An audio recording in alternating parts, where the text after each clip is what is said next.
அனைவருக்கும் காலை வணக்கம். இன்றைய நாளிலே நாங்கள் தியானிக்கப் போகிற வசனத்தை குறித்து நாங்கள் பார்ப்போம். ஆதியாகமம் 5ஆம் அதிகாரம் 21ஆம் வசனத்திலிருந்து 24ஆம் வசனம் மட்டும்.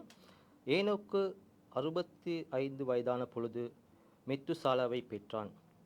ஏனோக்கு மெத்துசாலாவை பெற்ற பின் 300 வருஷம் தேவனோடு சஞ்சரித்து கொண்டிருந்தார். குமாரரையும் குமாரிகளையும் பெற்றார். ஏனோக்குடைய நாளெல்லாம் 365 வருடமாக இருந்தது. இந்த நாளிலே நாங்கள் பிரியமான ஜனங்களே, தேவனோடு கூட நாங்கள் இந்த காரியத்தை நாங்கள் பார்க்கும் பொழுது, ஏனோக்கு தேவனோடு கூட 65 வருடங்களாக அவர் வந்தவனாக இருந்தார். அது பின்பதாக 300 வருடங்களாக தேவனோடு கூட சஞ்சரித்து கொண்டு, தேவனோடு கூட பேசிக்கொண்டு, தேவனோடு கூட உறவாடி கொண்டு அவன் அவருடைய ஜீவியத்திலே கடந்து சென்றவனாக இருக்கிறான்.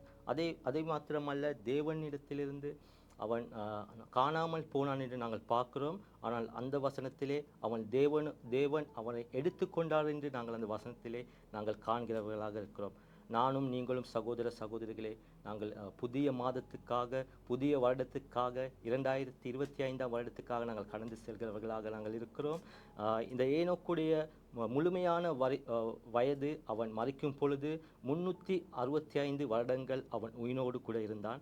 நாங்களும் இந்த புதிய வருடத்திலே நாங்கள் காலடி வைக்கும் பொழுது இந்த வருடத்திலே 365 நாட்கள் உள்ளது.